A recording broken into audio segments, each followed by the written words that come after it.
What's the lighting man? Lighting man, I'm not sure. He will go on the queue.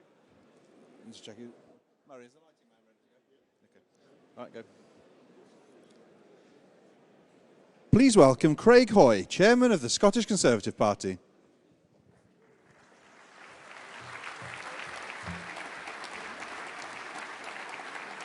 Good evening, ladies and gentlemen.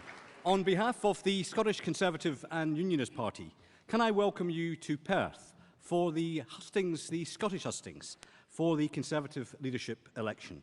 Over the last 3 weeks, the two candidates that we'll hear from this evening have been crisscrossing the country, making their pitch to be our next Prime Minister, a Prime Minister for every part of our United Kingdom.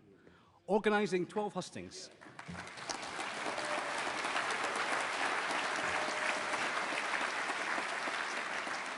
Organising 12 hustings at such short notice is a huge logistical exercise, and I would like to thank the teams at Scottish Conservative Central Office and CCHQ for their dedication and commitment. And I'd also like to thank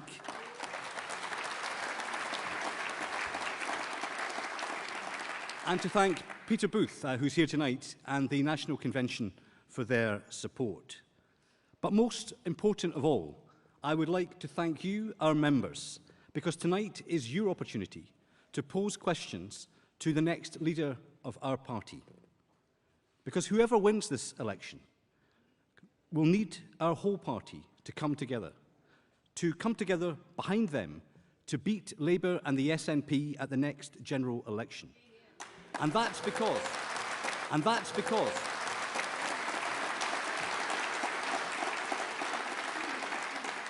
And that's because we know that a Conservative government acting in the national interest will always be better equipped to deal with the challenges ahead, better equipped to run Britain than Labour, better equipped to stand up for Scotland's vital place in our United Kingdom. But the challenges our country faces are great.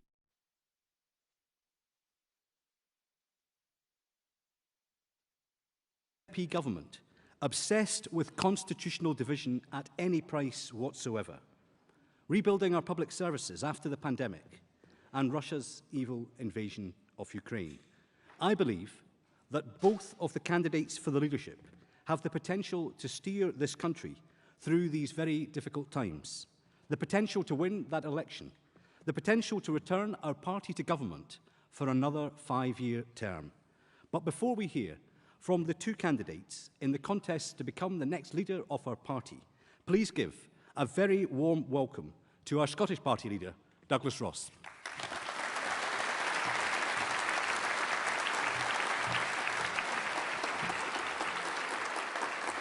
Thank you very much, Craig, and thank you, members. This leadership election comes at a pivotal time for our party, but also for our country. Across the UK, people look to our party as the UK government for support and for leadership in the face of the global cost of living crisis. Yet here in Scotland, Nicola Sturgeon and the SNP are once again attempting to divide our country with a second independence referendum just next year. So we all have very important choices ahead of us. And for those of us in this room, the choice we make is not just for ourselves, but for the wider country as well. The next leader of our party must redefine our Conservative beliefs and values and provide answers to the challenges our country faces. The next leader of our party must be prepared to take decisive action, the action required to help families and communities across the United Kingdom through this crisis. And the next leader of our party must govern for the whole of the United Kingdom and work to build support in all nations of the United Kingdom. And the candidate we choose as our next leader and Prime Minister must prove over the next 2 years why we deserve to win the next general election and that historic 5th term. Fortunately for us, both Liz and Rishi are up to the challenges ahead. They have shown throughout this contest that they have the vision and the ambition to take our party and our country forward. And when the contest is over and the winning candidate is announced, they will have my support, and I know the support of everyone in the Scottish Conservatives to meet those challenges in the difficult times ahead.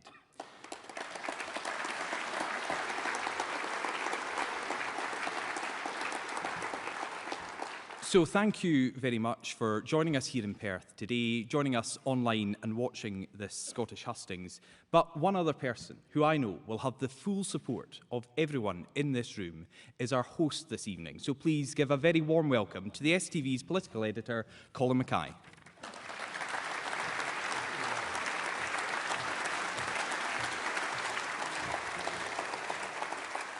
Thanks, Douglas. Good evening. I am Colin Mackay from STV, home of Scotland's most watched TV news programme. And we'll have full reports on tonight's proceedings, and we'll probably speak to some of you afterwards to get it on the late news and certainly on the STV News at 6 tomorrow. We're also live streaming this on the STV News website free, so welcome to viewers there too. Because, let's face it, this is quite a scary job interview for two people tonight. 650 of you here in Perth Concert Hall, but then maybe not quite as scary as a general election, which is the way we used to get Prime Ministers. But then you're making a bit of a habit of this. I see some faces in the audience that were here 3 years ago at the leadership hustings, and you gave both the candidates quite a grilling that night, so we'll see how that goes tonight. But just let me check before we go any further. Have you all got your ballot papers here in the hall? Not with you, but have you all got your ballot papers? Yes. Have any of you not filled them in yet? Have any of you yet to vote? Oh, quite a lot of you. That's quite impressive. That's not at all what the newspapers have been reporting. So there's quite a lot of you here tonight to be convinced by either of the candidates. So let's get on with that and give you the chance to hear from the candidates. You'll hear from both sides over the next half hour. Then you'll get the chance to question them and I will get the chance to question them. And I'll throw in a couple of questions from STV viewers as well. But first, tonight we'll hear from Rishi Sunak and his team. Please welcome Andrew Bowie MP.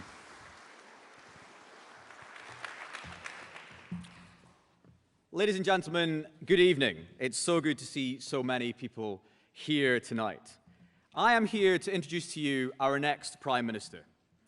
I am here to introduce to you the person I believe has what it takes, who I believe will be able to walk into number 10 Downing Street on the 6th of September and get to work, the person I trust to take the decisions necessary to tackle the challenges we as a nation face, the person who I know is ready to lead us forward to an historic 5th general election victory.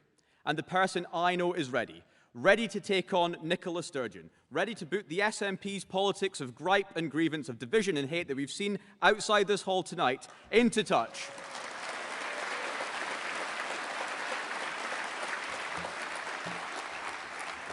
And keep our United Kingdom, our one nation, whole. Friends, I thought long and hard about who I was going to choose to be the next leader of the Conservative and Unionist Party. Because honestly, we had an amazing array of talent standing to be the next Prime Minister, and it made me very proud to be a Conservative. But I have stood in 10 Downing Street. I have stood by the side of a Prime Minister when the going got tough. I've been in cabinet rooms when tough calls have had to be made, and I've seen up close the relentless pressure a Prime Minister is put under when being expected to deliver. And so for me, when it came to the crunch, when I had to choose the person I knew could do that job better than any other, there was only one, and it was Rishi Sunak. I knew this because he has already demonstrated through his actions that he has what it takes, and, crucially, that he is a unionist. He was the Chancellor that ensured that the furlough scheme, which saved 700,000 Scottish jobs, applied to the whole United Kingdom. He was the Chancellor that ensured that businesses across the whole UK would benefit from the bounce-back loans and the Eat Out to Help scheme that kept so many Scottish businesses afloat during the pandemic. He was the man that made sure the Levelling Up Fund could be accessed by Scottish local authorities, that free ports would come to Scotland, and that has led the pushback against the devolve and forget mentality that permeates Whitehall. Devolve and forget. That's the easy, lazy approach to governing that says, Scotland, pass it to Holyrood. Friends, we know what happens when that happens. We've seen it all too often before, because we've learnt, I'm afraid, we cannot trust the Scottish National Party to act in the best interests of the Scottish people, only in the interests of the SNP. Only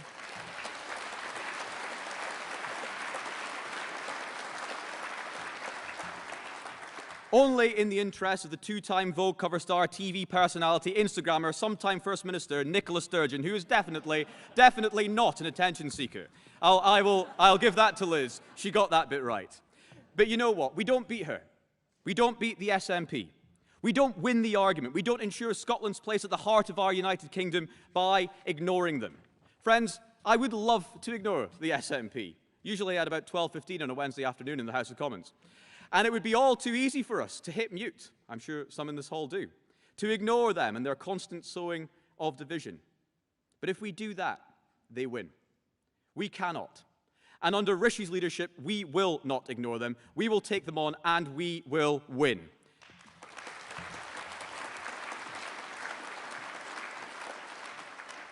Rishi will bring to an end the days of the SNP obscuring its failures by picking and choosing the data it publishes.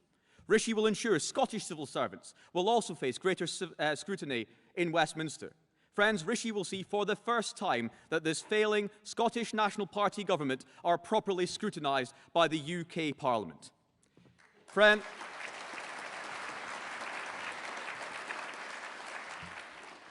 this country is facing historic challenges, incredible challenges, to our economy, to our very integrity. And so I am proud to stand here in front of a room of people who I've stood beside in election after election, who I know fight every single day for our party and for our country. And introduce to you a man I know has what it takes, who has what it takes to tackle those challenges, to get our economy back on a firm footing, to invest in our child's future, to lead us as we lead the world, and to keep our one nation whole with Scotland at its heart. And that man is my friend, Rishi Sunak.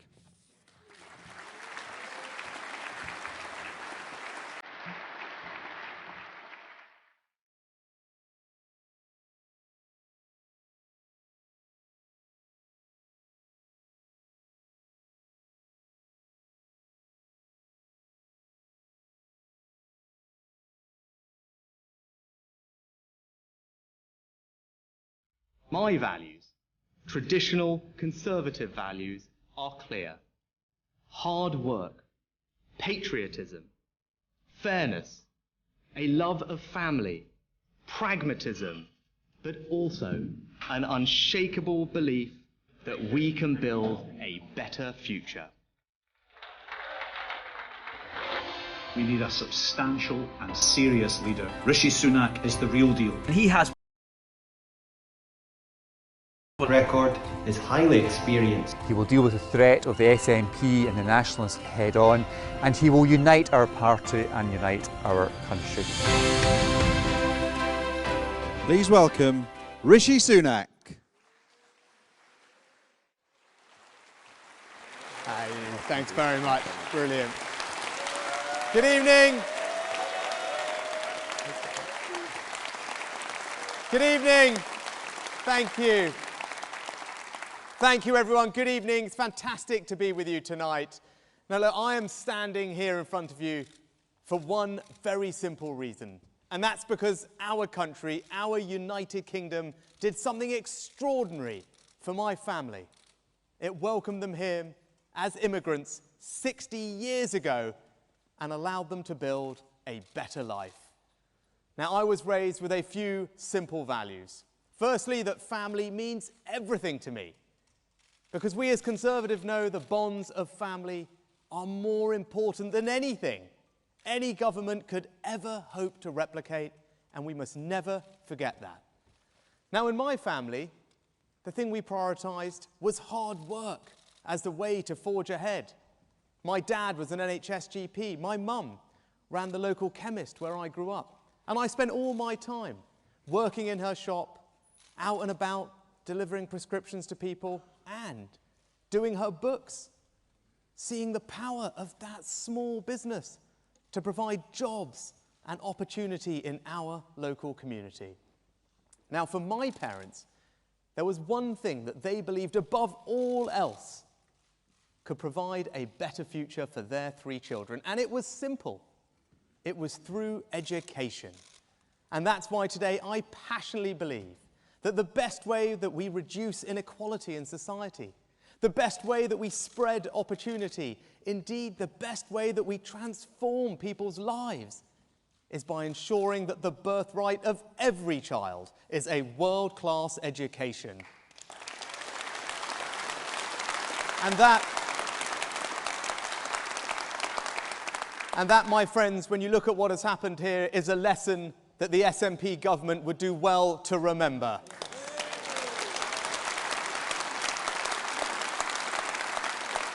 So that, in a nutshell, are my values: patriotism, family, hard work, service. And I know, looking at you, that those are your values too, and that is because they are Conservative values. And that's why I want to be your Prime Minister, to put those values into action, to build a better Britain and ensure that everyone has the same opportunities that I had.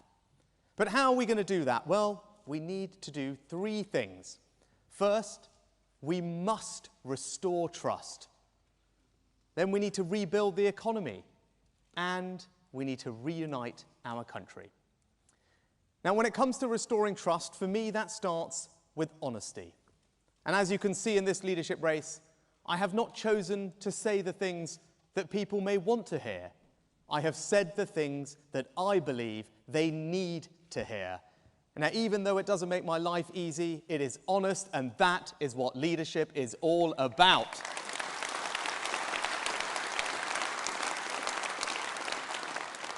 But we'll also restore trust by delivering on the things that matter to people. That's why I've set out a bold plan to finally start reforming the NHS so that we can stop talking just about how much money we're putting into it and more about the quality of the healthcare we're getting out of it. And while I'm doing that, end this devolve and forget mentality. So I will not be shy about calling out the SNP's record on things like drug and alcohol abuse, because it's not good enough and the Scottish people deserve better.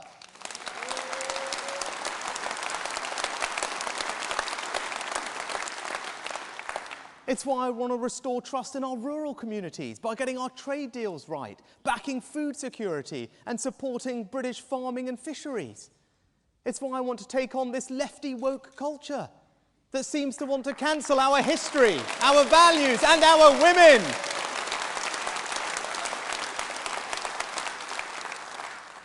And it's why I've set out a plan to finally get to grips with illegal migration, because I stand here as a product of our country's proud and compassionate history in welcoming people to our shores. But it must be done fairly and legally. And when we turn on our TV screens and see scenes of people coming here illegally, it undermines trust in the system, and that must be fixed. And with my plan, I will fix it and take back control of our borders.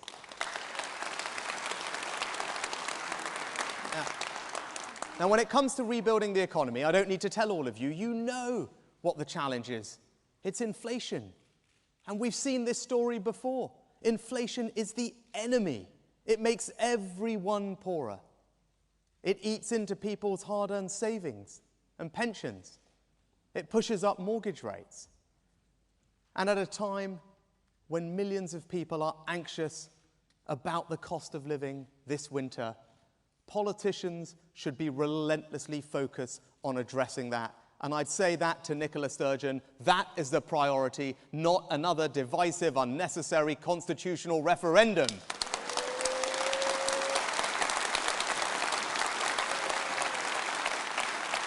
So this winter, of course, I will provide the help, particularly to the most vulnerable in our society, cutting VAT, but going further for those groups that need it, because that is what a compassionate Conservative government must do to protect the most vulnerable. But what I will not do is pursue policies that risk making inflation far worse and last far longer, especially if those policies amount to borrowing £50 billion and putting that on the country's credit card, and then asking our kids and our grandkids to pick up the tab. Because that's not right. It's not responsible, and it is certainly not Conservative. Kids to pick up the tab. Because that's not right. It's not responsible, and it is certainly not Conservative. Government who have chosen to not pass that tax cut on. Conservative government will always make sure that people's hard work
Ladies and gentlemen, I don't think it's just because I've appeared in Vogue, the Italian edition if you're interested, that I have the pleasure of introducing Liz here in Perth tonight. Having served as Secretary of State for Scotland, I know just how important it is to have a Prime Minister dedicated to delivering for every part of our United Kingdom, no matter the challenge. And now more than ever, we need a Prime Minister who is not just an enthusiastic unionist, but a bold one too. And I am confident that that person is Liz Truss. I know how deeply and personally, from her own experience as a child of the Union, growing up in Paisley, Liz really feels that unique connection that we have across our United Kingdom, and has shown many times that she has the courage of her unionist convictions to fight that corner and, in particular, deliver for Scotland.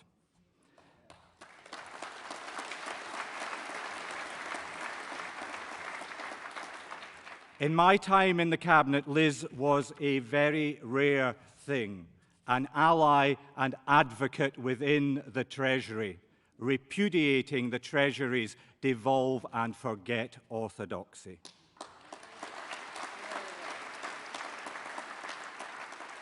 Now, as Foreign Secretary, Liz is ensuring our department has a footprint across the whole UK, with East Kilbride having a key role. And as Trade Secretary, she not only brought additional departmental resources to Scotland, but ended the longest-running trade dispute in history by securing the suspension of the Boeing Airbus tariffs. This was a boon for Scottish business, removing those tariffs on key Scottish exports like whisky and cashmere. And as Prime Minister, Liz is committed to building on that success and supporting the Scotch whisky industry to grow its global markets.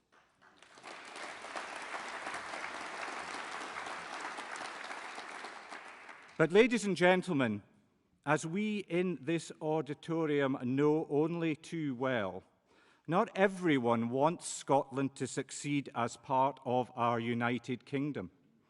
The Scottish people voted decisively to stay part of our union. Yet those Scottish nationalists outside are still desperate to refight that referendum in a shameless excuse to get away from their appalling record of delivery.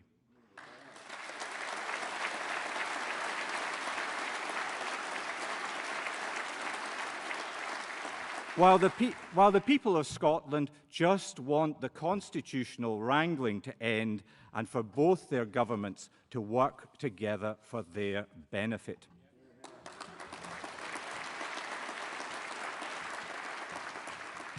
That's why we need a leader like Liz, who will say no to another independence referendum on her watch and hold the SNP to account for their failures, but who also has the steel and resolve to be able to work with Nicola Sturgeon, rising above her petty nationalist games and inevitable manufactured grievances.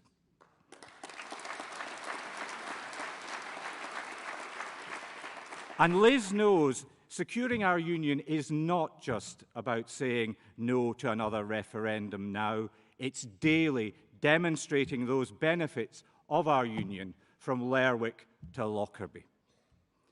A bold unionist, willing and able to take on Nicola Sturgeon and the SNP, a record of delivery for Scotland, and a Conservative agenda in Downing Street to deliver growth and prosperity to our whole country.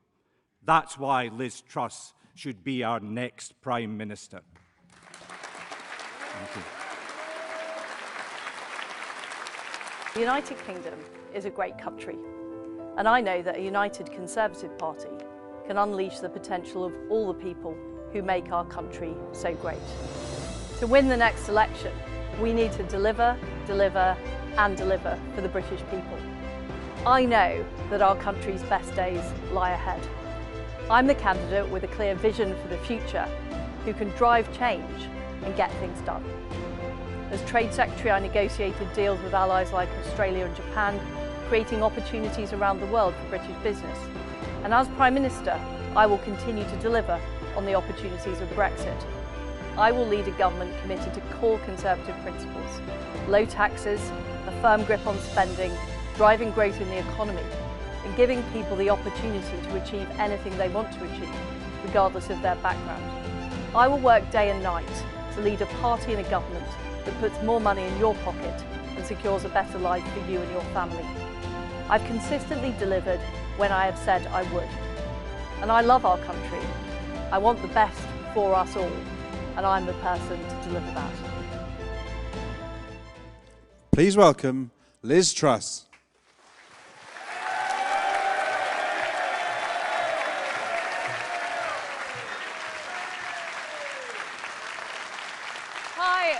Hi everyone, it's fantastic to be here in Perth tonight. And I spent some of my most formative years in Scotland. I went to primary school in Paisley, the West Primary School, before I moved to Leeds in England. And I consider myself to be a child of the Union. And to me, we're not just neighbours, we're family. And I will never ever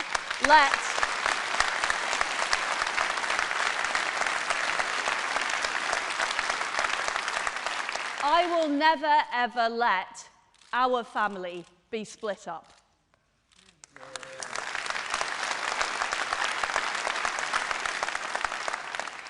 I know Scotland is a great country, full of enterprise and ideas from Adam Smith to J.K. Rowling. But the fact is, Scotland has been let down by Nicola Sturgeon and the SNP government. They have been pursuing an agenda of separatism rather than dealing with the issues they created in the Scottish education system, in the NHS, and in the transport system. And I know the people of Scotland deserve better, and they want better. What they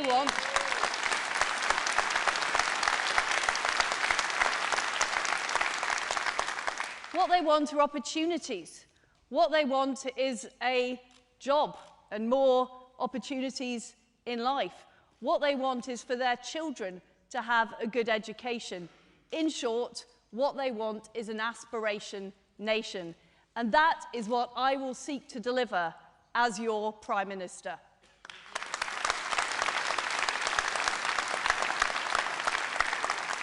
And as Prime Minister, I will also have the position of Minister for the Union, because that union is critical to the success of all of us, of Scotland, of England, of Northern Ireland and Wales. It's one of the most successful unions of all time. But the fact is, my friends, we do face difficult economic times. We've got the war perpetrated by Putin, we've got an energy crisis, and we have the aftermath of COVID. And we've had several decades of low growth across the United Kingdom. So we need to do things differently. We can't just have business as usual. And I have a plan for growth for the whole United Kingdom. First of all, that's about unlocking the opportunity. Free ports here in Scotland. I will make sure that we get rid of the EU laws off our statute books by the end of 2023.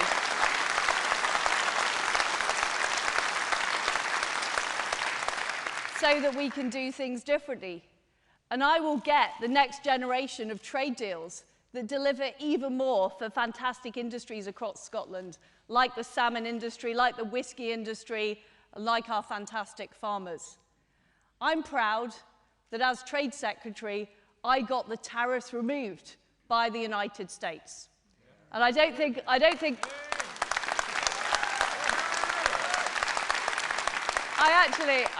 I've ever been more popular than in Mather's Bar in Edinburgh.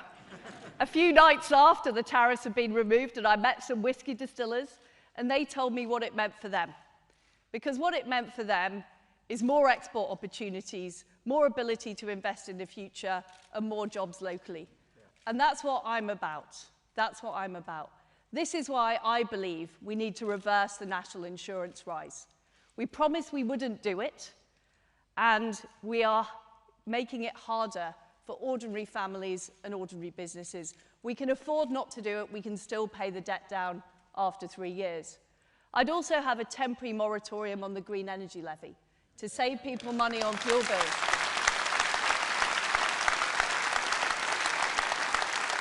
And what we need to make sure is we have this fantastic industry in Aberdeen and in the North Sea. We need to be using our gas supplies now to help people with their energy costs.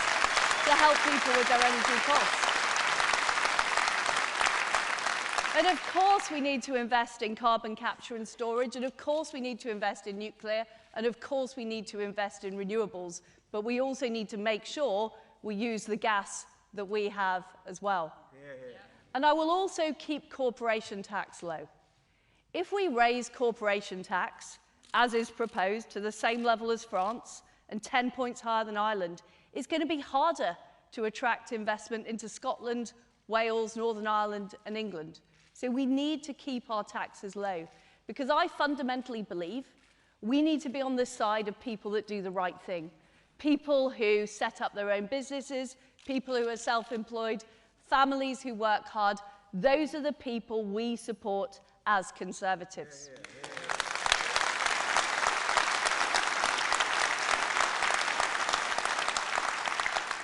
And I will back our farmers, and I will back our fishermen. We produce some fantastic produce, particularly here in Scotland, whether it's Scottish lamb and beef or our fantastic seafood industry. I will make sure in 2026, when we have full control of our waters, that we are using our muscle to get the best possible deal for our fishermen. And you know that I'm tough when I negotiate with Europe.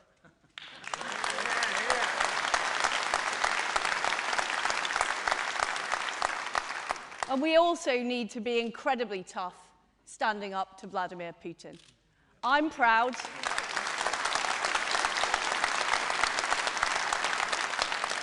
I'm proud that we were the first European country to send weapons to Ukraine. And I, as Foreign Secretary, put the toughest package of sanctions on Russia of any country in the world. But we cannot be complacent about our security. We need to invest in defence. And that's why I would increase defence spending to 3% of GDP by the end of the decade.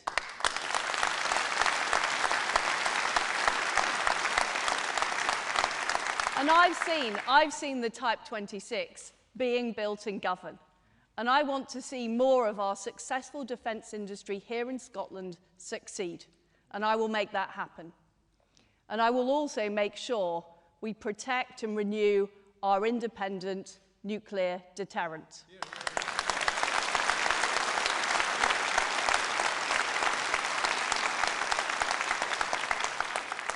I will also deal with the problem of migration and illegal migration and the appalling people trafficking we're seeing over the Channel. We need to not just implement the Rwanda scheme, but we need to extend it to more countries. And I will legislate in British law to make sure we can't be overruled by the ECHR.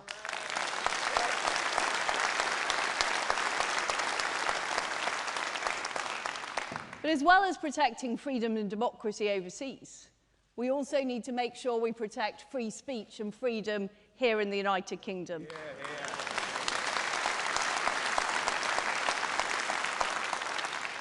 I don't have any truck with the identity politics of the left. I believe that people should be valued on the basis of their character, on their talent and their hard work, not their external characteristics. And I also believe, and I'm free to say, that a woman is a woman.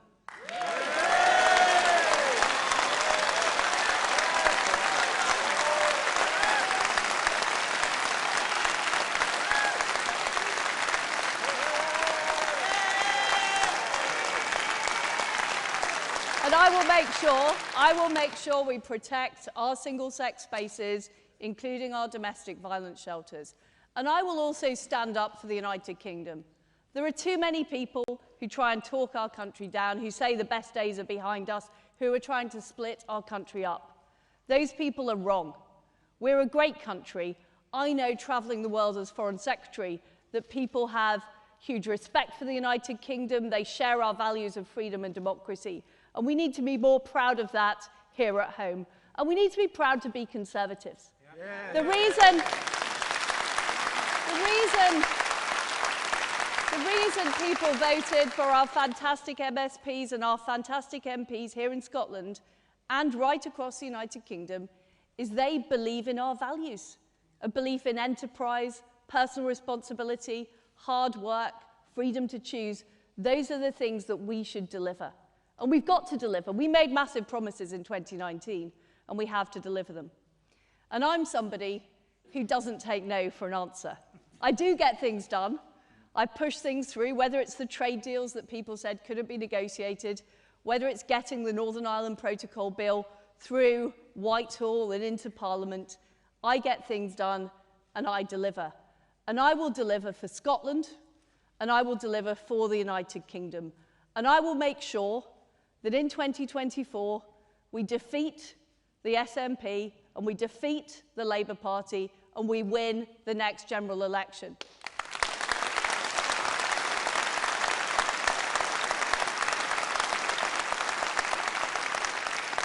But most of all, I will make sure that now and forever, our fantastic union goes from strength to strength to strength.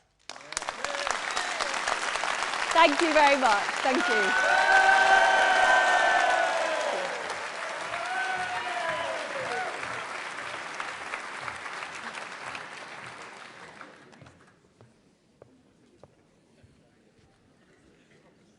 Well, that was your chance to hear directly from both candidates. In a few minutes, you'll get the chance to directly question both candidates, which I've got to say, when they're going to be, one of them is going to be Prime Minister, is probably much more exciting than just listening to what they've got to tell you. But first of all, I'm going to get the chance to question Rishi Sunak. Please welcome him back on stage.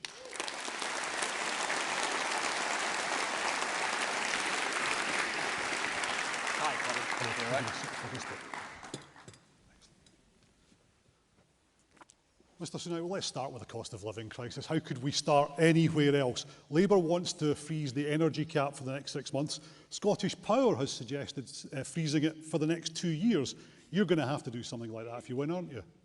So I don't think that's the right approach, Colin, but I do completely agree that it is the most important issue facing all of us in Scotland and across the United Kingdom, because the anxiety that millions are feeling right now about what's going to happen to their energy bills in autumn is the issue that politicians should be focused on addressing. Nothing to ease it during this leadership contest. Well, actually, I announced many things as Chancellor previously. You've done nothing to ease it during this leadership contest when you've had Labour yesterday and you've had Scottish Power and you're doing nothing. Basically, if you don't freeze the energy cap, you're going to freeze the poor. So, Colin, what we're talking about is what's going to happen to bills in October, right? Which we don't actually know yet because that won't get announced for another few weeks. So what I would do is cut VAT off energy bills for everyone. That will come on top of the support I announced as Chancellor that's worth around £1,200 for the most vulnerable families. But I would go further than that because I think there are two groups of people who will need extra help come the winter, and that's people on particularly low incomes and people like pensioners.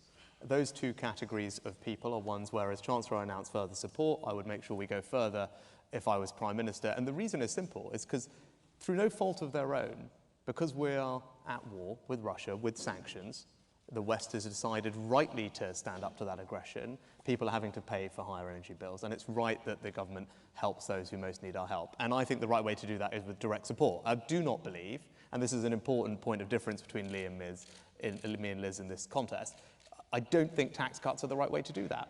Now, the tax cuts that Liz are proposing is worth about £1,700 to someone on her income. For someone working very hard on the national living wage, it's worth about £1 a week. And for a pensioner not working, it's worth precisely £0. Now, I think if that's the policy that the government adopted, millions of people are at the risk of being tipped into destitution. I think it would be a moral failure, and I don't think the British people would ever forgive us. And as Prime Minister, I would not let that happen at all. Just let me check. Just to clarify, Are you absolutely ruling out freezing the price cap? Yes, I don't think that's the right approach. Absolutely ruling it out. The right Labour, approach is all the other parties, the Yeah, Scottish Power and the energy bosses who were in Downing Street last week, they've got it wrong. Well, I don't think we need to necessarily list this. The energy companies are going to do what's in the energy companies' interests. Our job is to look out for people who actually need our help. So no energy, yeah, but they're also frustrated by the lack of effort and lack of work from your government, or the government that you were part of just up until a few months ago. But you're not going to have... So, Colin, we're here to talk... You're ruling out to answer your questions. Yeah, we're here to talk about what we will do. You're ruling out an energy price cap, or freezing the energy price cap. What about for small businesses? Because they're struggling just now as well. Yeah, so what are you going to do for them? Well, actually, the things that I have done this year are making a difference, because Scotland particularly has a very large hospitality sector. It employs hundreds of thousands of people. And the most important way to support that industry, the tax cut that they always ask me about, was business rates. And that's why we cut business rates by 50% this year. That money was also given to the, and given to the Scottish Government to also do the same. But also the employment allowance. And that's a £1,000 tax cut for small businesses to help with their employment bills this year. That's something I did as Chancellor. I grew up in a small business. I talked about my mum's pharmacy. I understand the pressures that small businesses are under, and that's why I make sure that we will always support them. That's what we do as a party. We are the party of small business. You used the word destitution just a moment ago. That's a word that in the last few weeks has been used by Gordon Brown and Nicola Sturgeon. You're sounding more like the opposition than somebody who wants to lead the government. Well, I'm sounding like someone who wants to be Prime Minister at a time when millions of people are going to see their energy bills going up by £1,500. I think it's the right thing to do for a Prime Minister in those circumstances, to have a plan to address it and start by being honest about the scale of the challenge we face. Not acknowledging it is not leadership. Now, last week at the hustings in Darlington, you said that NHS spending was fine and what we needed was reform and efficiency. How much of a pay rise would you give nurses? Well, actually, that's a devolved matter here. In England, we listen to the recommendations. How much do you think they're worth? Well, actually, if you let me finish the question, we have a well-established process. Absolutely. But how much do you, if you were going to be Prime Minister, how much do you think they're worth? I would listen to the review of the independent body, and the independent body has made a recommendation, and we would do it. But look, let me just talk about this, right? So let's talk about it, because the NHS is incredibly important. And, you know, I want to cut people's taxes, and the only way we're going to be able to do that sustainably and responsibly is if we are able to get a grip of NHS spending and focus finally on reform and efficiency of the NHS. And that's what I want to deliver.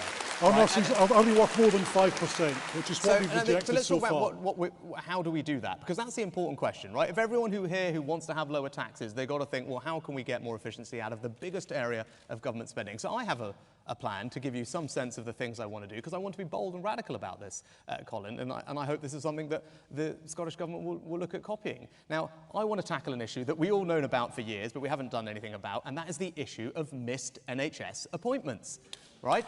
Because for so long, last year, 15 million appointments were missed in the NHS, right? Not just at GPs, but at hospitals too, and that's not right. It doesn't value our doctors and our nurses, and it deprives people of the care that they desperately need. So I want to get tough on that. And this is not about making money from charging for missed appointments. It's about changing behaviour in our country, so that again, is not acceptable. It's something that's devolved, and the Scottish Government have already ruled something like that out. Well, they shouldn't. Because if you can get people to cancel appointments in advance, what do? We create lots more healthcare, people get treated quicker, the backlogs come down faster, and not a single person has had to penny more in taxes. That is a Conservative approach to reforming the NHS and keeping people's taxes low. Nurses are threatening to go on strike. Nurses are threatening to go on strike across the UK because you're not giving them a big enough pay rise. Do you think they're worth more than 5%? I think we have an independent process. We have an independent process that reconciles. You're not going to get involved. Even if nurses go on strike, you wouldn't get involved. I'm going to carry on with the government's policy, which is to accept the recommendations of an independent process that is there for a reason. I've got a question from an STV viewer now. Janice Boyd from Glasgow asks if you would be prepared to live in a socially rented property on minimum wage for a week so you can relate to the average UK citizen. Yeah, so, I mean, I'd say to Janet, look, I know things are difficult right now for many people. I think the most important thing is to help them with their energy bills, and I've got a plan to do that, and particularly focused on the most vulnerable. That's what I did as Chancellor. But when our country was plunged into an unbelievably difficult situation a couple of years ago, when businesses and millions of families were watching a TV screen and not knowing what was about to happen to them, their livelihoods, their future, I stood up and made sure that I protected them, their families, their jobs, their businesses. I did it in record time, and I did it successfully.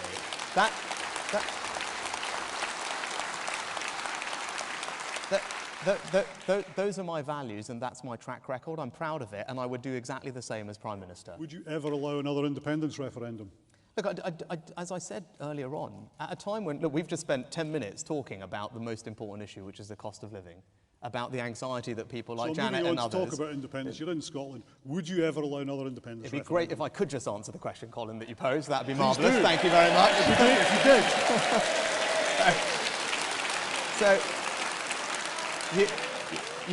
did. You rightly have focused on the cost of living, and that's because that is the most important thing. And I tell you what, like, it is quite frankly balmy for politicians to be trying to focus on a divisive and unnecessary constitutional referendum at a time where people are worried about heating their homes. It's completely balmy. I'll go back to the question then. Would you ever allow another independence referendum? Of course, the union, I mean, I can't imagine the circumstances in which I would. Like, we live in a union which is, of course, there by consent and by democracy, and I accept that. But I just don't think that anybody thinks that now or any time in the near future is remotely the time to focus on this. And that's not something that I'm focused on. I'm focused on defending the union. I'm focused on demonstrating the benefit of the union to people in Scotland. I'm focused on holding the SNP to account for the failures they have. That's what we should be doing. Can there ever be another independence referendum? Look, again, this is not the thing that we need to talk about. That's the thing I'm asking you. Yeah, well, it's the thing that I'm not going to be focused on as Prime Minister. Maybe people in the hall agree with you. There's a lot of people in Scotland who won't agree with you. Well, actually, I think everyone in Scotland will agree that right now the priority is focused. What people in Scotland want is they want to see their governments, Scottish and UK government, working together, right? They want to see them working together on their priorities. Right? So, you know, that's what they want to see. They want to see, you know, they want to see, actually, they want to, yeah, well, they want to see, look, they've got, talk about that in Freeport. Right, they want to see, like, you know, Douglas is right, because Douglas has been highlighting their failures to tackle drug and alcohol abuse, and he's got a good plan to sort that out. You know, Alistair has been there making sure that we deliver Freeport, a policy I came up with in Scotland, right? That's the kind of thing that we should be doing, and that's what we will do if I'm Prime Minister. On Freeports, didn't you block the Acorn carbon capture project when you were Chancellor? No, I funded carbon capture and storage with £1 billion. In Teesside, but not in Scotland? No, I funded it overall for the United Kingdom. But it's not happening in the North East. Sorry? It's not happening in the North East just now. It could if there was a Freeport there. Do you back that? Would you back the Acorn project now? Not only do we back one Freeport, thanks to Alistair and working together with me, we backed 2 Freeports for Scotland. And would you back the carbon capture project in Peterhead now? So there is an Acorn cluster which is on the reserve list for the carbon capture and storage trade. I've put £1 billion in as Chancellor. I'm always happy to look at what we're doing to support the Scottish economy because it's important that we do.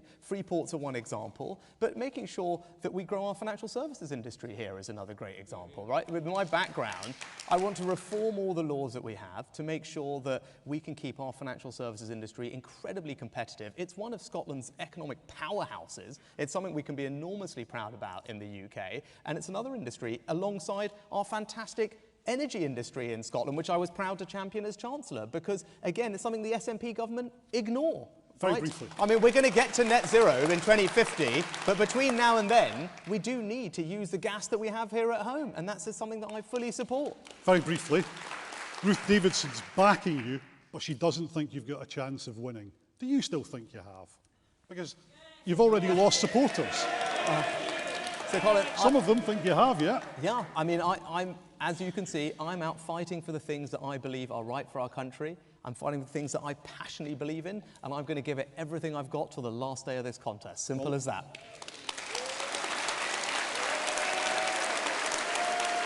Let's open it up now to the audience. Right. Now, there are people with white hoodies who have microphones. If you can wait till the microphones come towards you, and Rishi Sunak will take your questions.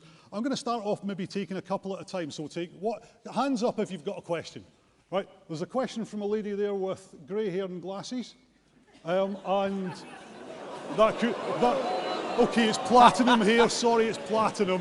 And I'm looking for a question over there as well. Lady in a stripy top, we'll take you second. So we'll take you first, OK? Thank you. I'm Ros McCall, the Conservative Women's Organisation chair in Scotland. To be the party of diversity, never more so than during this leadership race. But more still needs to be done. Our party is seen by the public in a certain way. So how will you combat that perception and use your skills to present the new face of conservatism in Scotland? Mr Sunak. Well, as you said brilliantly, this leadership contest has highlighted the diversity in our party. And whatever happens at the end of this leadership contest, we're going to either have our third female Prime Minister or our second ethnic minority Prime Minister. And it was the Conservative Party that did that, right? So that's something for us to celebrate. But look, when it comes to how do we appeal, I think actually, if you think about all the research on people in the middle, swing voters, and broadening our appeal, by definition, they're not ideological because they're swing voters, right? They're not naturally Tories, they're not naturally Labour people. And what they want, well, above anything else, is a government that works. A government that is conducted seriously, that is conducted competently, and is conducted with decency and integrity at the heart of everything that it does. That is the change that I'm going to bring, and that's how we'll appeal to everyone. OK, lady in the stripy top. Hang on, the microphone's there. When you're Prime Minister, and note when, will you rethink your plan to send the wretched illegal immigrants to Rwanda? It is inhuman, it's inhumane, and instead will you negotiate with the French to tackle the problem where it really begins, and that's with the illegal traffickers? Well, so with the greatest respect, I'm going to have to say I disagree with you. And the reason for that is simple. So look, I said this is really important. Look, I said earlier, look, I stand here as a representation of our country's unbelievable compassion in welcoming people to our shores.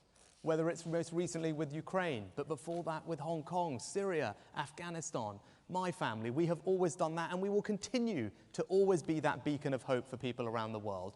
But it must be done fairly, it must be done legally. And making the Rwanda policy work is an important part of getting a grip of this situation. But it's not the only thing we need to do. I'll tell you a couple of things we need to do to make sure that we can do this. We need to, I think, move away from the ECHR definition of asylum because it is too broad and it allows many people to be here who shouldn't be. Did you see reporting tonight that the government were warned that Rwanda would kill political opponents before you agreed to send them? Did you know that? No, the United Nations used Rwanda as a place to take refugees in previous crises. Coming from a government advisory. Did you know that? The United Nations believed that Rwanda was fine, so I do think that it's fine to do it. So you weren't aware of that, though?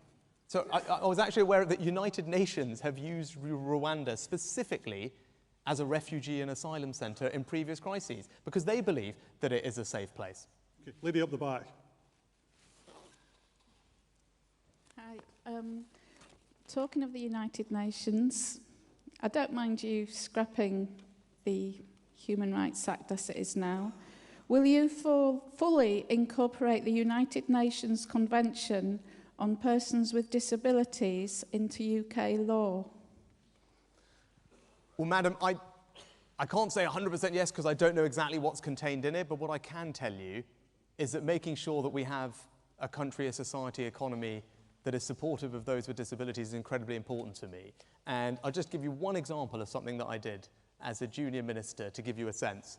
Now, I had no idea until I met families who were grappling with this, that those who are living with complex disabilities in our society, 250,000 of them, for those people, a typical disabled toilet is simply not sufficient because they have to use changing benches and hoists to help their children.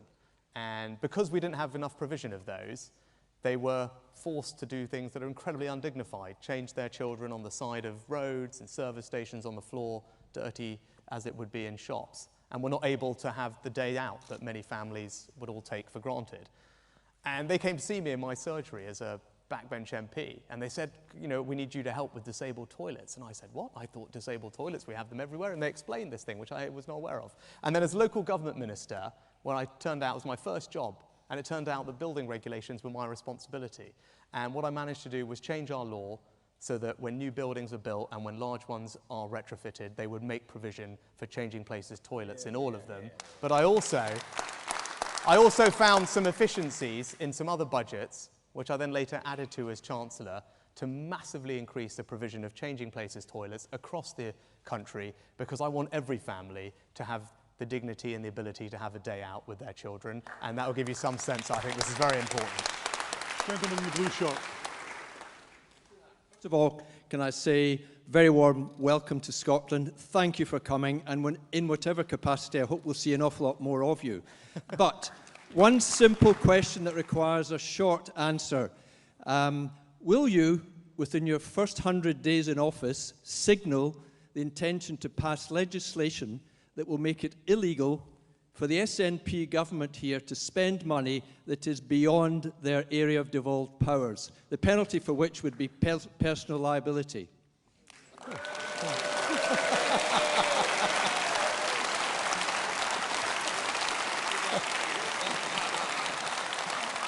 I see Alistair and Douglas are chuckling away at the front here. So, look, I mean, I'm happy to go and take a look at that and figure out what the right way to do it is. But your broader point is one I completely agree with. And it's about making sure that there is proper accountability and scrutiny of what the SNP government is doing. Now,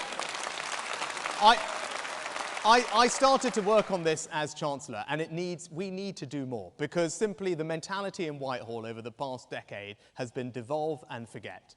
And it was a great privilege to work with both Douglas and Alistair, actually, and our other colleagues on this, to just lean against that. And it requires ministers to be brave, because the civil service will always want to just devolve and forget. We have to make choices to do things differently, which is what we did with free ports, with the Levelling Up Fund and other things, to directly do things in Scotland. But holding account requires some very practical steps. And that's why I've announced today that I want to take forward some policies that I think will make an enormous difference to our ability to hold them to account. I want Scottish officials to be able to come to Westminster Parliament to face questions in the same way that UK ministers have to do in Scotland. That's right, and it's fair.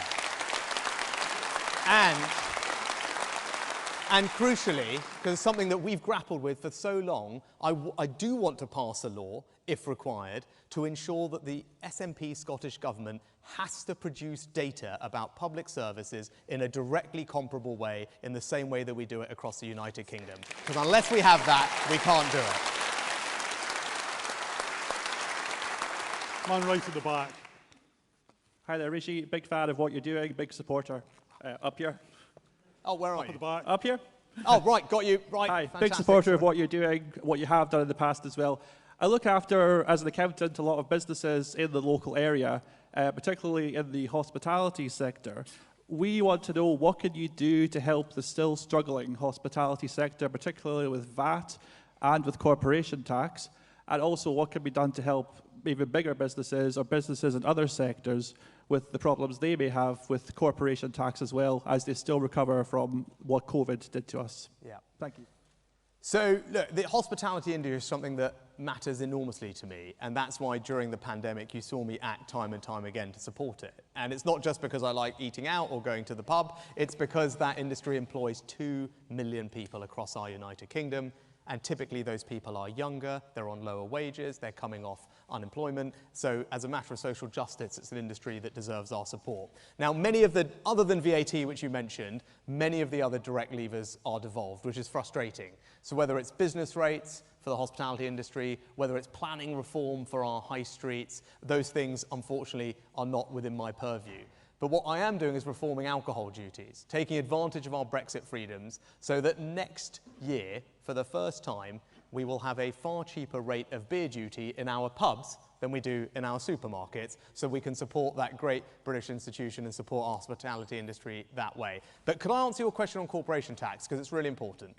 Because many of you will have heard that I want to put up corporation tax, and you'll be sitting there thinking, hang on, we thought this guy was meant to be a Tory. Why is he doing that? And so let me explain what we're doing. So corporation tax is going to go up next spring as part of paying back some of the things that we had to do during COVID, and I think it's entirely reasonable that businesses take some of the load there. But there are three things I want you to remember. Firstly, the rate that the corporation tax is going up to is the lowest in the G7, the group of large economies that we compete with, like America, Canada, France, Italy, Germany. If you look at the 20 largest economies that we compete with, we'll still have the fourth lowest rate, right? So this is an internationally very low rate still. Second thing you need to remember is that it only applies to the biggest businesses.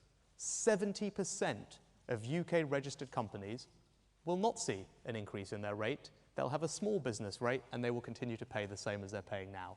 And the third and most important thing for you to know is that it's going to be combined with significant new tax cuts for businesses that are actually investing in things and growing, and businesses that are innovating with R&D to create the products and services of the future.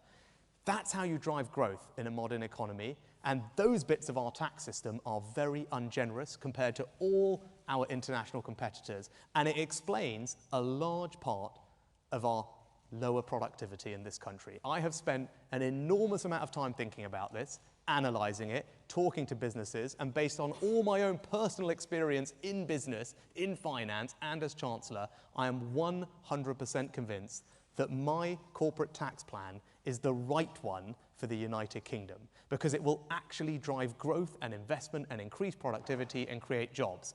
Liz's plan is the wrong one, sticking with the failed experiment of the last 10 years, whereas investment today, in spite of this low corporation tax we've had, investment today is no higher than it was a decade ago. It just hasn't worked. So instead, we need to cut business taxes on the specific things that actually make a difference to our lives, the things that will create jobs and productivity, and that is the tax system that I'm going to deliver for you, and trust me, it will be a better one for the United Kingdom. Young person down here.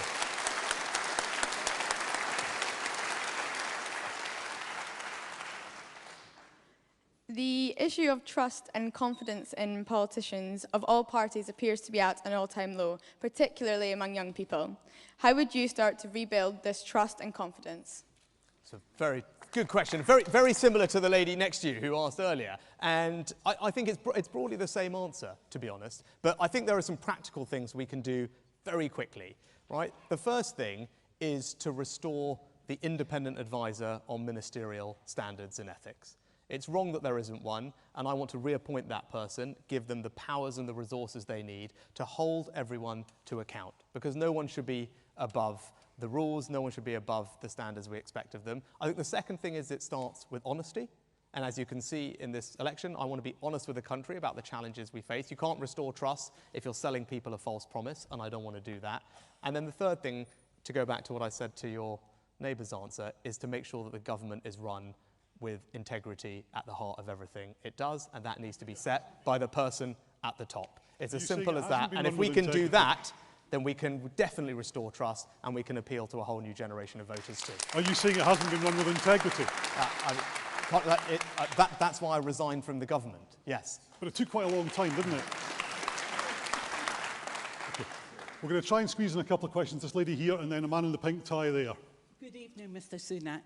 I would like to ask, you mentioned accountability, and I think there's a general belief in Scotland that money sent from Westminster does not go where it should go. Have you plans to investigate where that money is right now? Yes. Yeah. No, and you're absolutely right. And I tell you why this was so frustrating to me, because in the middle of the pandemic, or whenever I would be engaging with Scottish media or on the various civil society, the amount of people that seemed to think furlough had come from Nicola Sturgeon, right? So it just tells you what a job we have to do. And that's why some of the practical things that I talked about earlier are so important for us to be able to follow the money. But you saw it for the first time recently, because we finally had a chance to really go at it.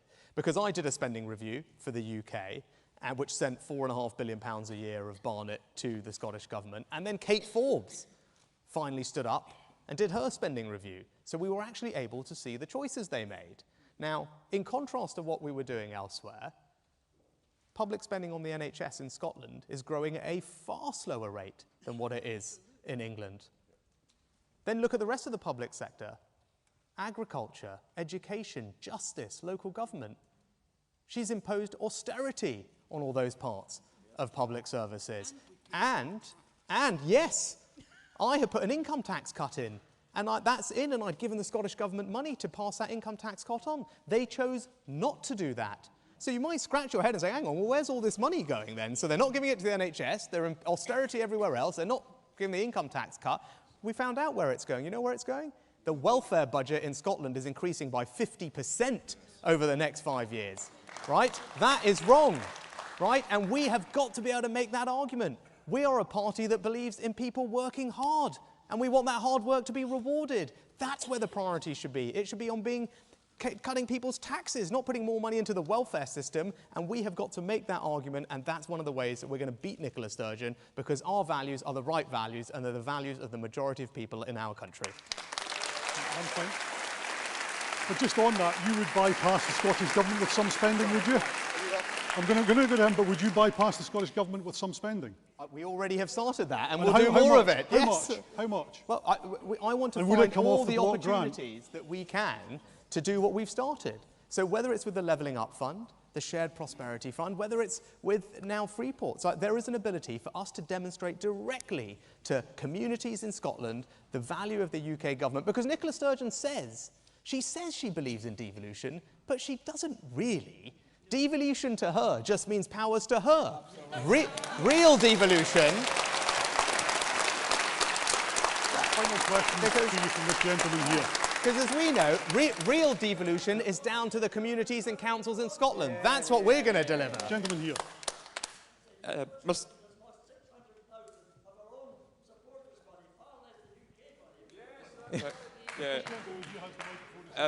Mr. Sunak, thank you very much for coming to Perth.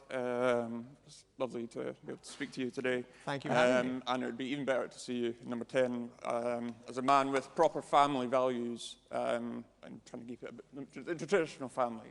But my question is about the NHS. As someone who has actually had their life saved by the NHS, I was declared dead at one point, but I was brought back to life. I cannot speak more highly enough about what is probably one of the greatest assets that this country has to offer. If you win and enter number 10 and get in charge of this country, how soon will you start reform and start bringing down waiting times and making the NHS run more efficiently without compromising on the health of patients, particularly that of patients with mental health issues? Yeah. Well, first of all, I'm so happy to hear that you recovered properly, and that is a fantastic success story, because the NHS, when it works well, is extraordinary, right? And that's why it's important that we as a party must be trusted with it, because we're not going to be able to win elections if the public don't trust us on their #1 public service priority, because your story is replicated a millionfold across the country, and that's why we need to make sure we're trusted with it. Now, I can be trusted with it. I grew up in an NHS family, right? I talked about my mum and my dad, and then as Chancellor, I did something incredibly difficult. Right? Something that many of you probably don't actually love, and that's because I created a brand new health and social care levy to make sure that we put extra funding in at a time of enormous strain for the NHS because of the backlogs and to grip social care once and for all. Now, I did that, by the way, on a UK-wide basis. I did it on a UK-wide basis deliberately because the National Health Service is a national service. The clue is in the name.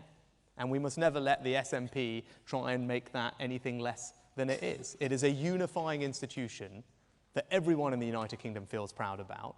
And I will make sure as United Kingdom Prime Minister that I'm supporting the NHS in all parts of the UK and ensuring that people everywhere, especially in Scotland, get the care that they need. And that's why I will not be shy about holding the SNP to account for not delivering the things that they should, because healthcare is vital, they've been given the money to do it, and now they've got to get on and deliver it, and we will make sure that they do. I'm afraid our time is up. We'll come back with more questions for Liz Truss, but please show your appreciation for Mr. Sunak.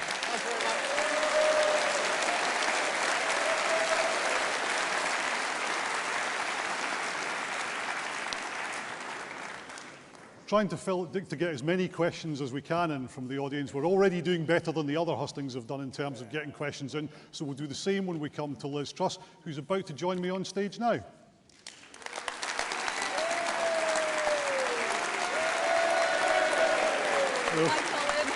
Please have a seat. And you. I'm going to start where I started with Rishi Sunak, because it is the obvious place to begin. 3/4 of Conservative supporters backed Labour's plans on energy costs, according to a poll in the Times yesterday. You're being left behind on this, aren't you?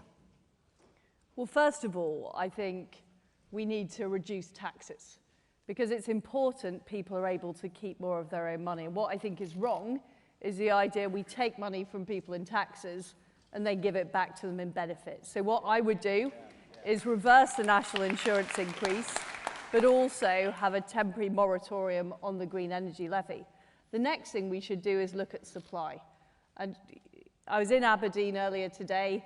You know, we have a fantastic oil and gas industry in the northeast of Scotland, and we should be making sure we're using those resources to help our domestic gas supply at this very difficult time when people's energy bills are highest. And that should be the best way of fixing this problem, because what I worry about is putting a sticking plaster on this problem, saying, yes, we will find this extra money, and then being in the same position in 6 months' time. And what we need to do is make sure we're using those resources, making sure we're investing in nuclear, we're investing in renewables, so we have a long-term solution to this problem, because I'm afraid, Colin, this problem isn't going to go away in 6 months' time. The appalling fact is that Vladimir Putin continues to perpetrate this war in Ukraine. Of course I want to end it as soon as possible. Of course I want to give the Ukrainians all the support we can. But what is not right is simply to throw money at the problem without dealing with the root cause. But if as that poll suggests, your own party's supporters think that the energy price cap, extending that is a good idea, is that not something you should at least be considering? Well, what people are concerned about, and I totally get this, is energy bills. And this is a problem for consumers, but it's also a problem for businesses. The whiskey distillery I was at this morning was telling me about their very high energy bills. So, of course, I understand people's concerns. And that's what being reflected. Well, what I'm saying is, what we need to do is deal with the supply issue. That is the important issue we've got to deal with now. The fact is we didn't invest in nuclear early enough. We haven't done enough to use the resources in the North Sea and make sure the right incentives are in place, and we need to get on with that now. But of course, I completely understand people are concerned and people are struggling.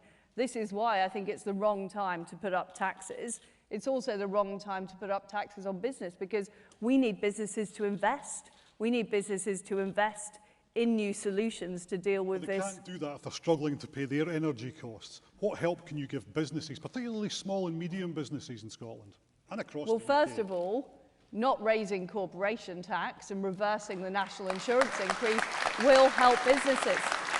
And it will also help investment. And what I want to do is make sure we're unleashing all the potential investment in our economy. At the moment, there are some stringent EU rules in place that we haven't got off our statute books that are stopping that investment taking place. So business investment is very important. Keeping taxes low is important. Fixing the supply issue is important as well. But simply saying every problem, the answer is to tax more and spend more government money, that is not going to resolve the underlying issue here. STV viewer Tommy Roger from Port Glasgow asks how your tax cuts will help low-income families who are below the tax threshold. Well, they will help everybody, because a growing economy means more jobs, more opportunities and more growth. And currently, this country is forecast to go into recession. And we need to avoid that, because I know how difficult a recession is. I grew up, and I said this earlier, in Paisley in the 1980s and Leeds in the 1990s. I know what difficult economic times look like, and we do not want that for people. This is why it's important that we get investment, that we get businesses successful, that we get economic growth, so we avoid those consequences for all families. So the idea... help them with their energy bills? Well, I've already said that I'll have a temporary moratorium on the green levy, which will cut energy bills for anything. What I'm not going to do, Colin, here is write the next Chancellor's budget when we're still in the middle of this leadership election. You know, that is something I can't do. That is something I can't do. But what I can say is my first priority is making sure the economy grows so that we can support everybody, regardless of how well off they are.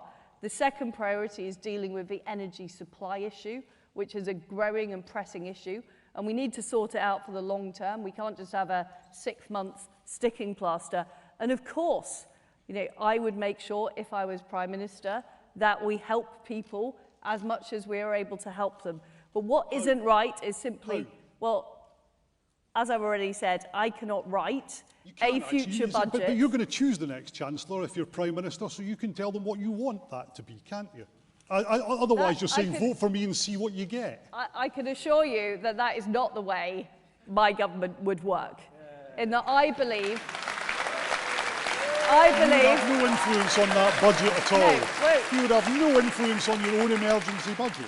What I believe is appointing competent people to do the job who get the job done. I don't believe in a presidential number 10, where the Prime Minister... Of course. Colin, I've been very clear about my strategy, which is first of all keeping taxes low and getting growth going. Secondly, dealing with the supply issue. And thirdly, looking at, you know, what else we can do. But, you know, I cannot lay that out at this stage.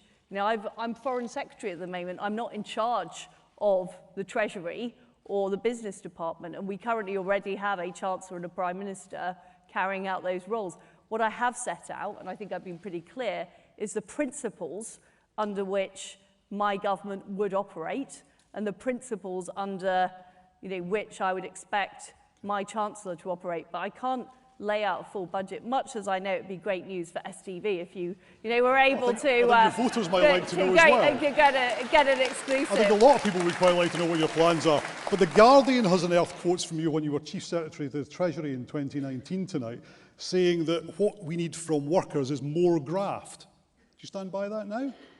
Well, I mean, I don't know what you're quoting there, but the point that I've always made is what we need in this country is more productivity across the country, and we need more economic growth. And the thing that we don't have enough of, is capital investment. And that is why it's so important that we get businesses investing, whether it's in the oil and gas industry, whether it's in the whiskey industry, because that will... We haven't done enough, to be frank. And I have been openly critical of some of our economic policies, including the national insurance rise. And even if these policies were okay for normal times, the fact is we're not in normal times. We're in extraordinary times, and we need to be bold, and we need to do things differently. And that's what I believe people voted for in 2019.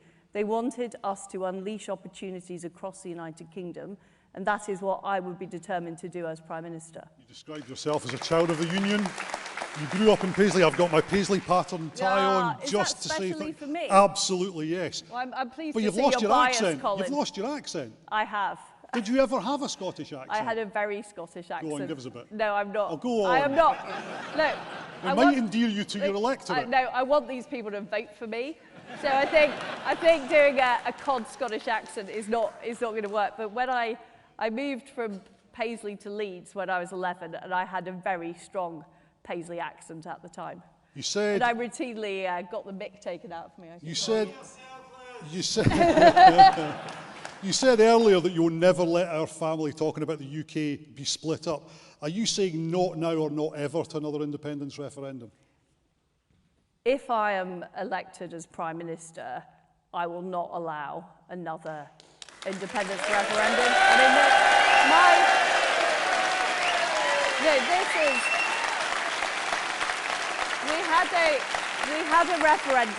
we had a referendum in 2014. It was once in a generation.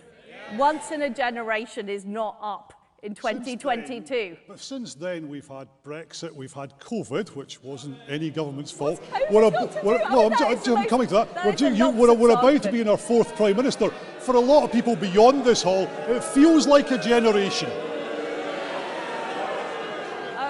What's the timescale then? Is there a democratic route for Scotland to decide that it wants to change its future? Look, it was Is there a agreed democratic route? at the time of the 2014 referendum. It was agreed by the SNP that it was a once-in-a-generation referendum. And Colin, I believe in politicians keeping their promises, and Nicola Sturgeon should keep her promise. In Northern Ireland, it would be in Northern Ireland, there would be 7 years between a border poll. Why can't that be the same in Scotland? What she should be doing, rather than agitating for another referendum, is dealing with the very real issues in Scotland. And you talked about COVID. You know, there is a backlog in the Scottish National Health Service. I know that that is a priority for the Scottish people, and that is what we should be talking about, and that is what the Scottish Government should be dealing with. Well, one of our STV viewers, Gavin Strathern from East Kilbride, says, you changed your mind on Brexit. Why can't the people of Scotland change their minds on independence? I respected the democratic will of the people when they voted to leave the European Union. I was somebody before the Brexit vote took place who was, undecided, frankly, and I decided to stick with the status quo because I was worried about this disruption. Disruption didn't take place. I straight away got on with delivering the opportunities of Brexit, whether it was the trade deals, whether it was getting things done differently on sanctions, and I have done more than most ministers in the UK government to deliver the opportunities of Brexit. And what I am committed to doing is delivering for the Scottish fishing industry, delivering for our farmers in terms of new opportunities, and making sure we deliver on free ports in Scotland as well. So that is what I am focused on doing. I respected the result of the referendum. The issue we've got here is one of the parties who said that they were going to respect the result of the referendum, who said that it was a once-in-a-generation thing. Now, a few years later, are agitating. One of your big supporters in this campaign, Jacob Rees-Mogg, described Douglas Ross as a lightweight. Do you agree with him? I certainly don't. I think Douglas Ross is a fantastic leader of the Scottish Conservatives, and I'm proud that he's a friend and a colleague of mine, and I want to support him to knock spots off Nicola Sturgeon. I do. And Douglas Ross thinks Boris Johnson misled Parliament and ultimately the people over Partygate. He's right, isn't he? I don't agree that Boris Johnson misled Parliament. Boris did a great job as Prime Minister. He really misled you. He did. He delivered Brexit. He delivered the election result. He delivered on the vaccines. He's the only world leader with a street named after him in Kyiv because he backed, and a croissant as well, by the way, the only because Prime he Minister backed. with a fixed penalty notice for breaking COVID rules, which everybody here, I'm sure, stood by. I think he's the only Prime Minister that's actually been Prime Minister during COVID. Well, but he's the only one with a fixed penalty notice for something like that, isn't he? Colin, he's resigned. He's leaving the job. He's leaving the job. And what's done is done. And in the meantime, he's gone on holiday again. Is he right to have gone on holiday again, leaving the country without a Prime Minister effectively? I think Boris Johnson is entitled to go on holiday. I think all of us are entitled to go on holiday, apart from candidates in this leadership election who are absolutely not there is no entitled break for to you go on whatsoever, holiday. because we're now going to move on to our audience questions. And I'm going to start at the back this time, if you want to. Yes, it's entirely up to you. Yeah, absolutely. I just do it so I can see people better and get the colour of their hair wrong. Sorry about that. I'm going to start at the back this time. There's a gentleman up there on the left. Is there a microphone going to him sitting next to a woman in red? Near the front? Yes. And if you can put your hands up when you want me to come to you, I will try. I'll come to you next because you didn't get in the first round. Gentleman there first. Hello, Liz. Thanks for coming to see us in Perth this evening. In Scotland, we have one functional nuclear power station. The SNP would like us to believe that they have the controlling power over whether we can have any further nuclear within Scotland. It's clear that we need it. How do we deliver it as a United Kingdom?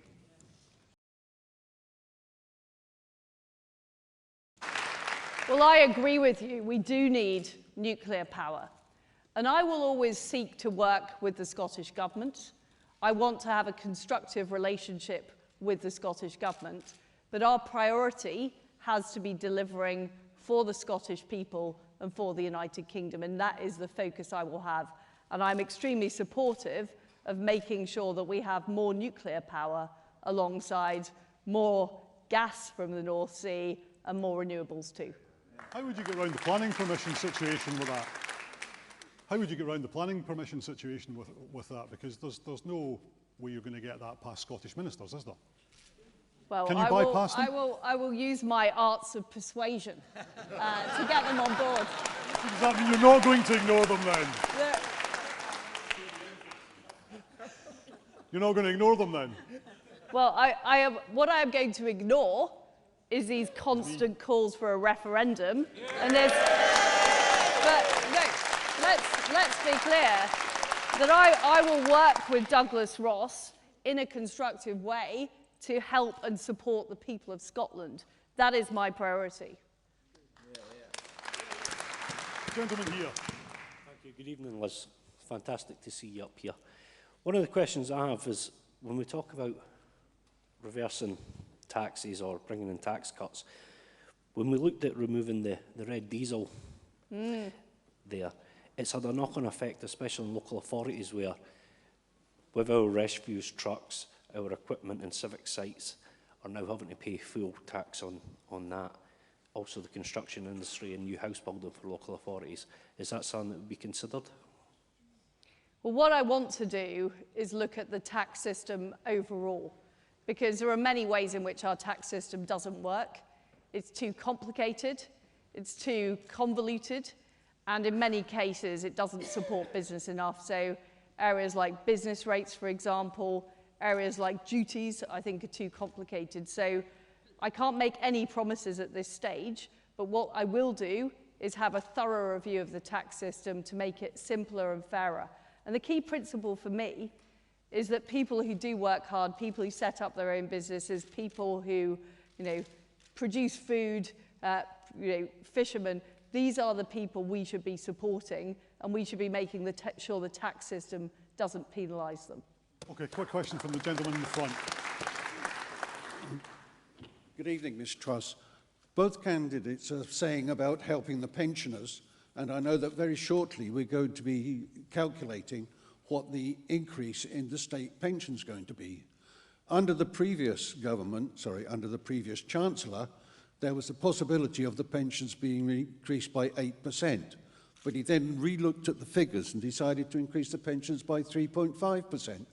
Are we going to use the highest level of increase, or are we just going to fudge the figures again?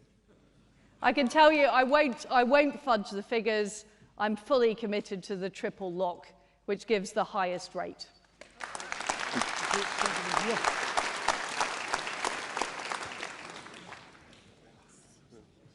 No.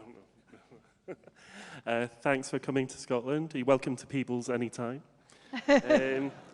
What will you do to protect Scotland from this divisive and incompetent SNP administration and preserve the union? You've sort of answered it already, but I thought I'd like to hear it from yourself. So, first of all, we need to make sure we are delivering for the people of Scotland on their priorities. Growing the economy, supporting investment, supporting jobs at this very, very difficult time, and making sure that issues like the energy supply issue are dealt with. Because people will vote for us on the basis of whether or not we deliver. And I think that is absolutely important. And I am somebody who does deliver. I also want to work very closely with Douglas and his team in Holyrood, because I think it's very important that we support each other, and that the Cabinet are regularly talking to the shadow team in the Scottish Parliament, and we are able to get things done in that way as well. And that is the way that we can take on Nicola Sturgeon. It's by demonstrating that we're delivering as a UK government, and pointing out, and Douglas and his team pointing out the failings that we've seen. I mean, we've seen failings on everything from ferries to trains to roads to nuclear power to education, to health. The list is endless. But what we need to do is show we're delivering. So it can't be just about what the SNP isn't doing. It also has to be about what we are doing. And this is why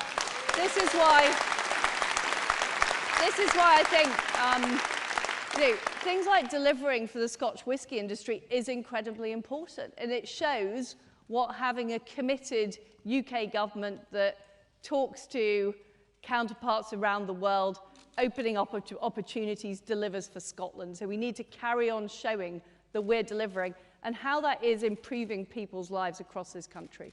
Okay, there's a lady who's got out of her seat especially to ask you the question. Liz, thanks for coming this evening. Both candidates have spoken this evening about supporting those that work hard and do the right thing. Appreciating that the Bank of England is independent from government, one thing that I have noticed is that the minute that interest rates go up by the Bank of England, it hits your mortgage or loan immediately, but doesn't hit your savings account. And I'm just wondering, what would your government do to make sure that those that are doing the right thing and saving feel the benefit of those interest rate rises? Well, the answer is there's a lot more we need to do to drive competition in the financial services industry and make sure that banks and other investors or investment products are delivering for people. But it is a very important principle that the Bank of England is independent and it does set interest rates. And what we need to do is make sure the market is competitive so customers are seeing the benefits. Gentleman there. Liz, good to see you in the fair city. If you become Prime Minister, will you consider reinstating the 0.7% of GDP that we spend on overseas aid? Well, the answer is that at present, it is not economically affordable. I will see what the position is, and when we are able to afford it, we will do it, and we're committed to that under legislation. But what I have done as Foreign Secretary is make sure that we're focusing our money on humanitarian aid. So we've put a lot of money into Ukraine to support the people who are suffering and struggling with food and with accommodation and shelter. We're also putting a lot of money into the Horn of Africa. And what we're doing is we're reducing the amount that we give to the multilateral organizations like the World Bank so that we can have more control over the spending and we can make sure it's going to those most in need. Gentleman in the middle. Good evening, Madam Prime Minister. Please don't get ahead of yourself. Please, don't let me get ahead of myself. Okay, my question is about research and funding, something that both candidates have not mentioned at all in this leadership contest. So there's currently work going on about UK's association with the EU Horizon. So what are your plans to make sure there is an alternative for our scientists to be able to carry out our work, to continue to battle, to provide, to make sure that we're ready for future pandemics? Because I know a lot of people will agree with me, science did a lot of work to solve the problem of COVID. You need to give us more funding to do more work, to carry out more research, to cure diseases like cancer and diabetes. Mm-hmm. Well, you're right. Research, see a lot of researchers in the audience today. Research is incredibly important, and what I have been doing as Foreign Secretary is meeting with counterparts like the Swiss, the Israelis, the Japanese, to look at wider research networks the UK can be part of. Because, of course, we want to work with the EU on Horizon, but they are not the only show in town. And I think it's important that we build that wider international network. We are one of the world's best countries for research, particularly in areas like life sciences and physical sciences. And I'm determined that we build that wider international network so that we are able to share our expertise, have that collaboration, and really have a global reach. And that is the opportunity for Britain. Now we're no longer tied to specific schemes in the European Union, we really can develop with the best in the world.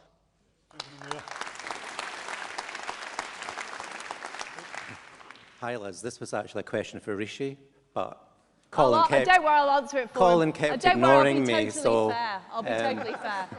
Tonight we've heard a lot about trust and we've heard a lot about tax, and yet in government we broke election promises, and Rishi unfortunately was a serial tax riser. So can we trust Truss on tax cuts? The answer is yes. The answer is yes. I am somebody... I've always been a low-tax Conservative. In the Cabinet meeting where we discussed the national insurance rise, I was one of a few people who spoke out against it because I thought it was a bad idea at the time. I think it's even more difficult now that people are facing such hardship across the country. And also it's had a huge impact on businesses who have to pay extra national insurance as well. So I am completely committed to all of the tax plans I've laid out in this campaign. And every single promise I've made as a government minister, I have delivered. Whether it's on the trade deals, whether it's on dealing with the issue on the Northern Ireland Protocol, whether it's on sorting out the sanctions. And I will sort out our taxes. Well, now you're asking for even more. What I've said, what I've said is there will be an overall review of our tax system, and it is too complicated. You know, we have seen a lot of drift in terms of the levels of allowances. We will look at that. But what I want to make sure is that we have a very clear economic plan that grows the economy, because ultimately this country is going to be successful when we get business going, we back business, we see a faster growing private sector than the public sector. That's what I want to achieve. There's a lady down here.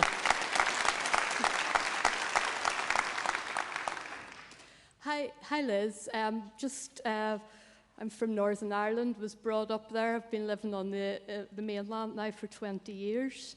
I was home the other week and all my friends and family would like to know, are you going to get Sinn Féin and the DUP into government to get things done?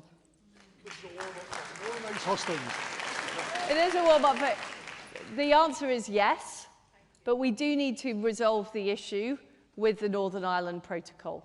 Because at the moment, what the protocol is causing is it's causing a feeling of unfairness between the two communities in Northern Ireland, because it is very hard. And people, I know there are Scottish businesses who've stopped sending goods to Northern Ireland because of the bureaucracy and the paperwork.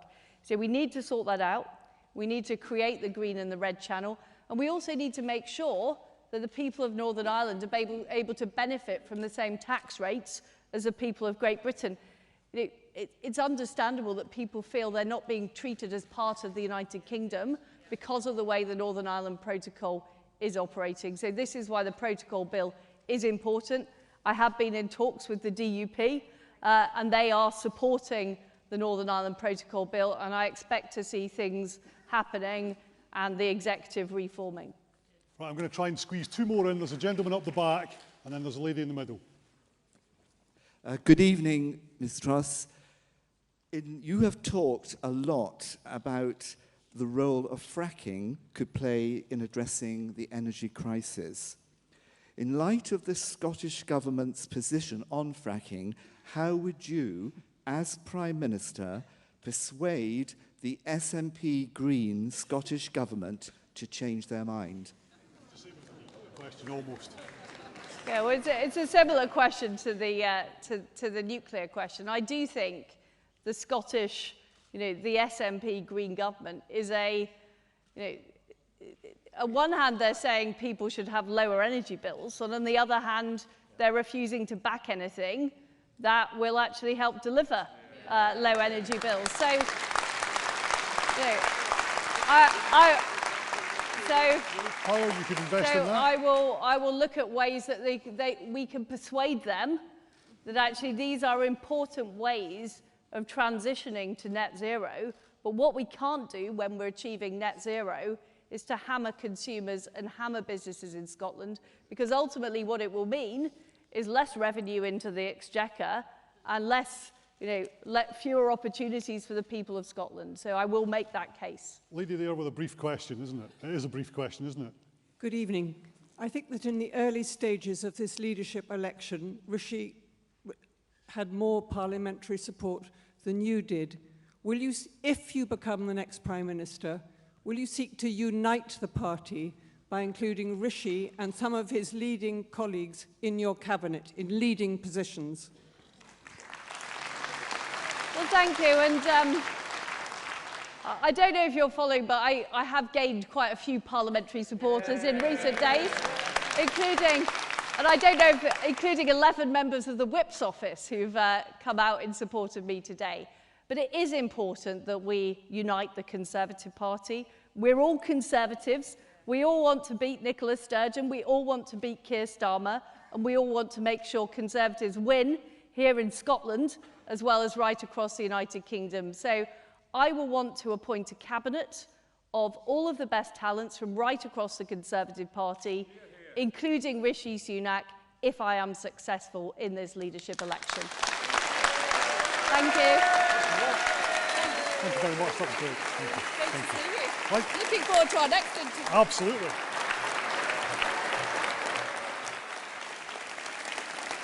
Well, that pretty much is your lot. I've got as many questions as I possibly could from STV viewers, crucially from you in the audience tonight. If you'd show once again your appreciation to both candidates, please.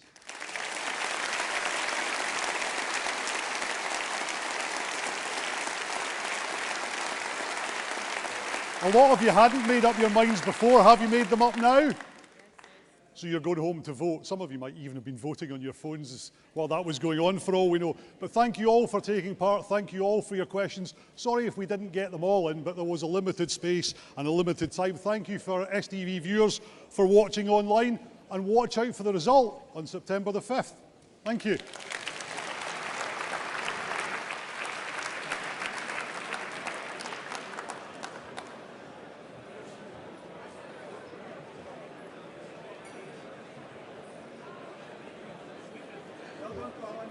Thank you. You didn't do me.